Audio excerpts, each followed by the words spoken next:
Story number 1. Hi, my name is Ellie. I've always been known for my good looks.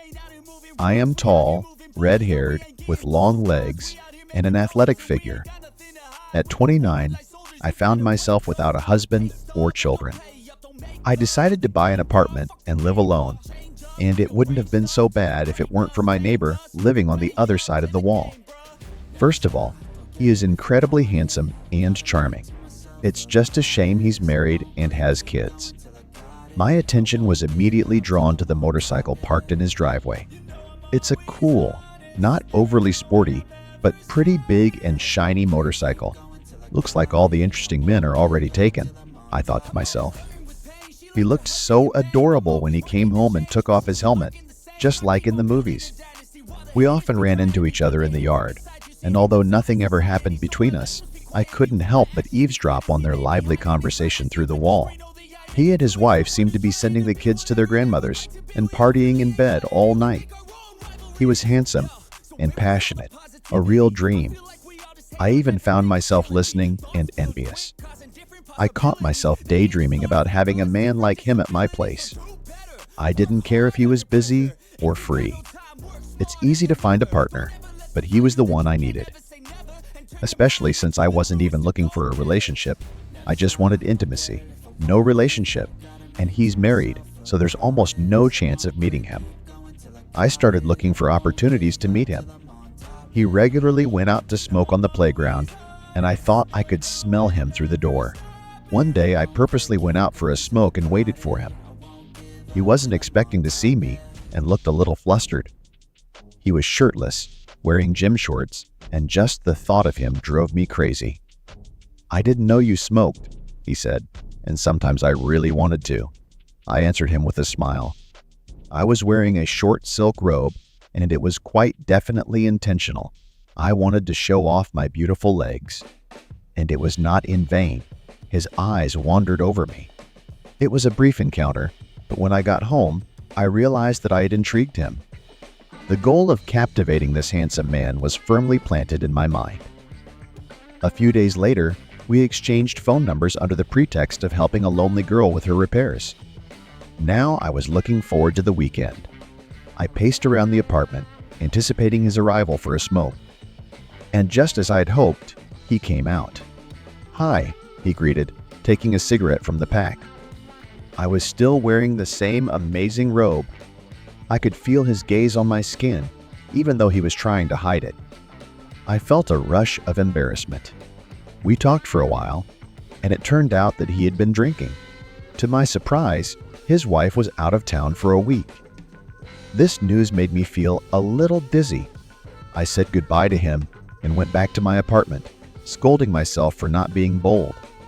He went home too, but a few minutes later there was a quiet knock on my door. I flinched in surprise. I quietly walked to the door, and there he stood.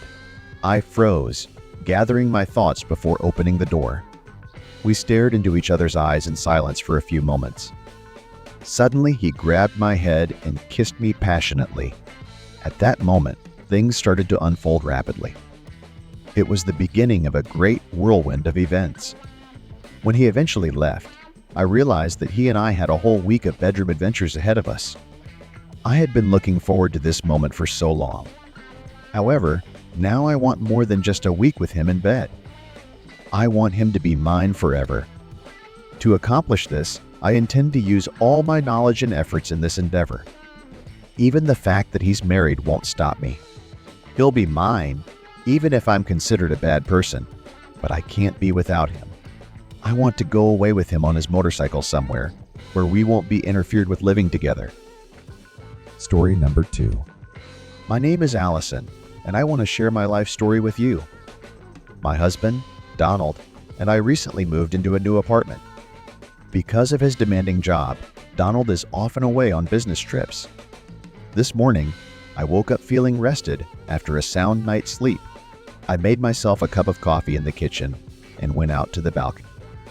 While I was enjoying my coffee, a light breeze played with my loose hair, and I looked at the neighboring house across the street. To my surprise, I noticed a man on the balcony watching me. My balcony windows go low, so he could see everything he needed to see. I went into the room for a moment, then decided to go back out. Somehow, I started to like the way he was looking at me. When I came back, the man was gone. I continued to go about my daily business. The next day, I woke up later than usual. After going to the bathroom, I went out on the balcony in my transparent underwear. I liked taking morning walks, especially when I was home alone. The weather outside was pleasant. I glanced at the balcony where a man was looking at me the day before, and to my surprise, he was there again. Noticing me looking at him, he waved and I returned his smile. Even though the houses were next to each other, but separated by a distance, I could clearly see that he was looking at me intently. I had the thought that he might have liked me. A week later, I ran into him by chance. As I was walking back from the store, he suggested that I talk to him. He seemed like a great conversationalist, and we ended up exchanging phone numbers. He said he would call me, but a few days passed, and he never called. I continued to go about my daily business, almost forgetting about our meeting. One evening, however, the phone rang, and it was him. He apologized for the delay in calling, explaining that he had to leave unexpectedly. To make it up to me, he invited me to his place. I was hesitant at first, as I was a married woman, but eventually he convinced me to come over. When I arrived, I found his beautiful apartment.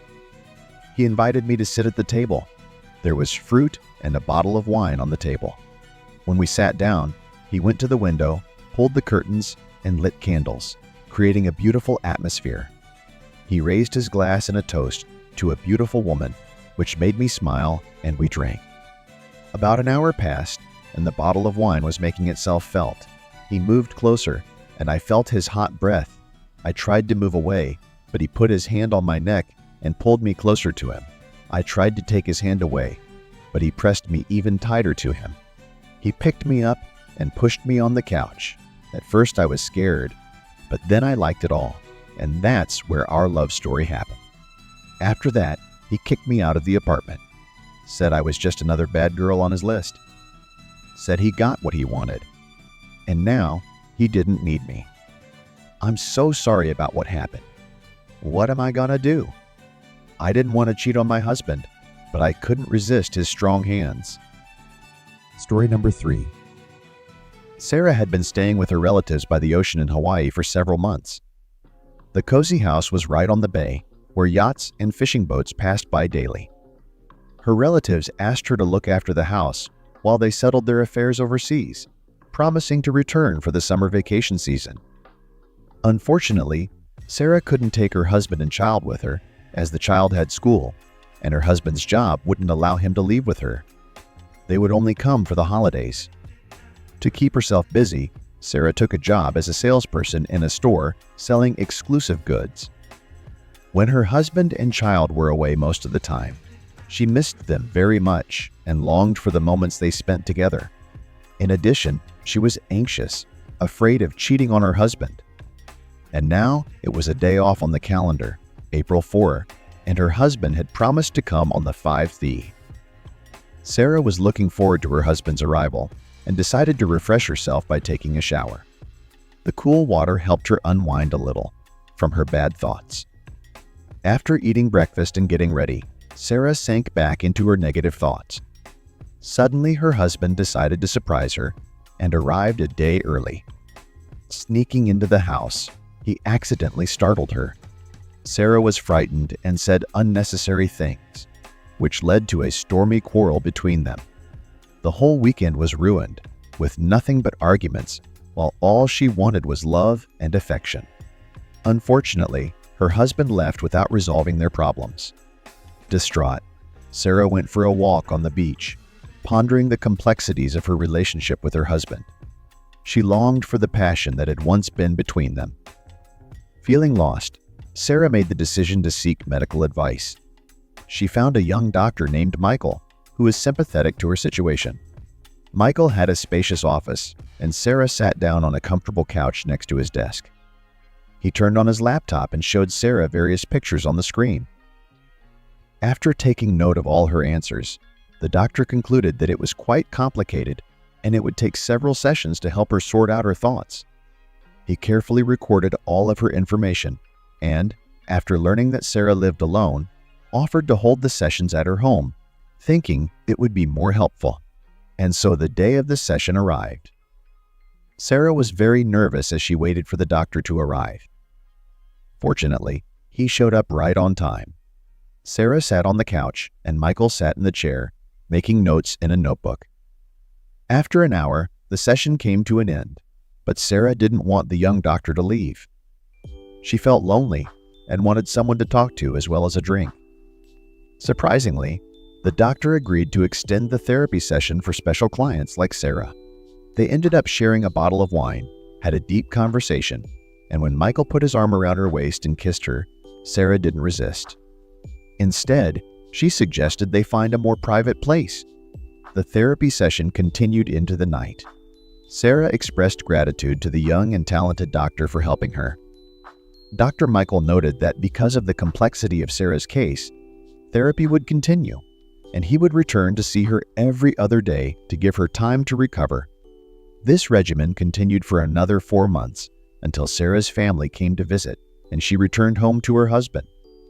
However, she will always remember these therapy sessions.